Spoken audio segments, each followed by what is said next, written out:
Now the next point to understand regarding the restriction enzyme is the background, that how they became discovered and what is their role basically. Why do we keep saying restriction enzyme, though there is no restricting activity going on.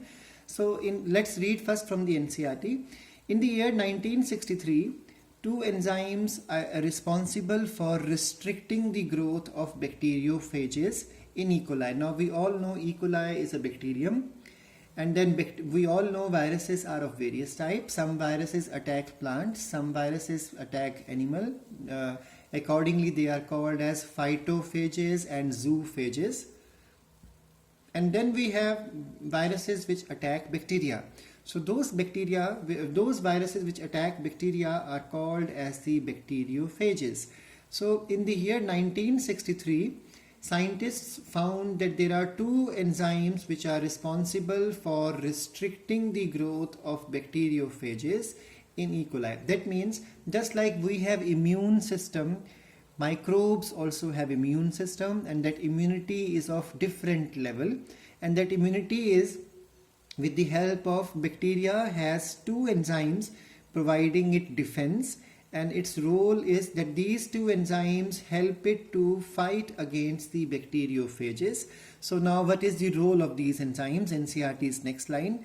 One of these adds methyl group to DNA. So the property of one of the enzyme is to add methyl group, and remember at random at many places methyl group would be added. That's why this enzyme is also called as methyl transferase enzyme. And the other enzyme's property is to cut the DNA, and that is called as the endonuclease or restriction endonuclease enzyme. So that second one is called as the restriction endonuclease.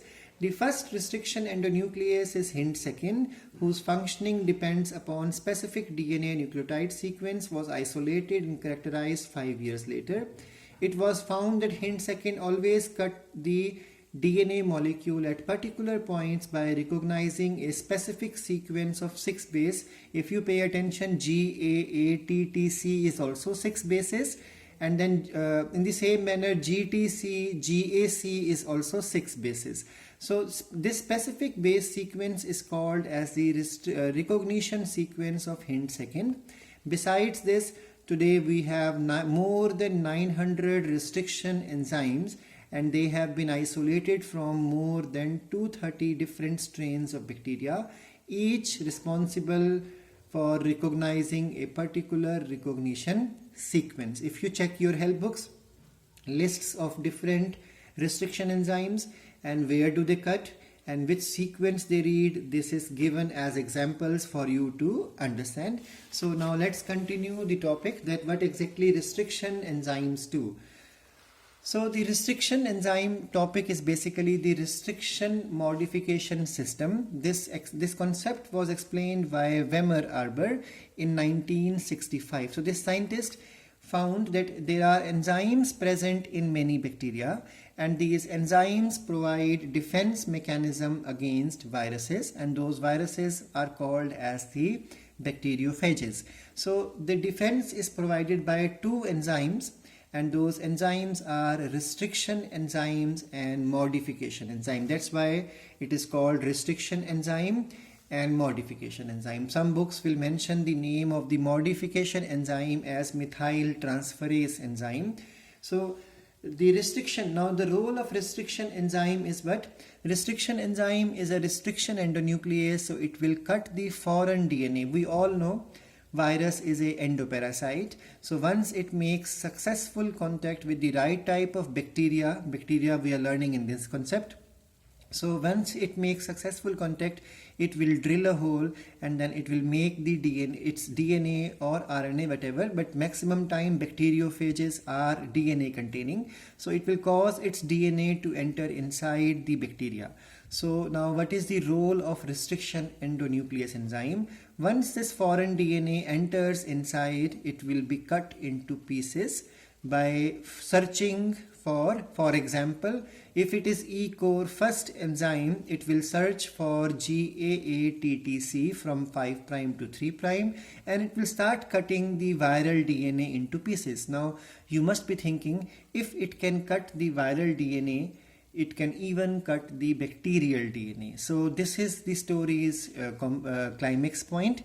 Restriction enzymes are not able to cut the bacterial DNA because bacteria has another secret enzyme, and that enzyme is the modification enzyme.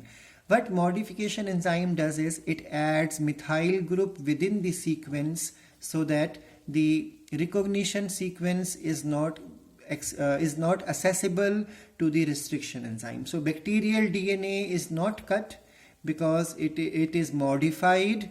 That's why it is called as modification enzyme. And only the viral DNA is cut because it undergoes restriction endonuclease activity. So bacteria thus modifies and protects its own chromosomal DNA from cleavage by restriction enzymes. I hope this is clear. And today more than 900 restriction enzymes from over 230 strains of bacteria have been discovered. Now in the last class we understood what is palindromes. Let's quickly read this. Palindromes is the group of letters that form the same words when read in both forward direction as well as backward direction. So example is GAATTC or GATC. When read on the both strands from same polarity of 5 to 3, it will be read in the same manner. Now we understood the topic even of sticky ends in the last class, that sticky ends are basically the cohesive ends. Cohesive means molecules of same type which are able to join. The force of attraction between similar molecules is called as cohesion according to your physics. So sticky ends are cohesive ends because it makes the DNA's two pieces to join together.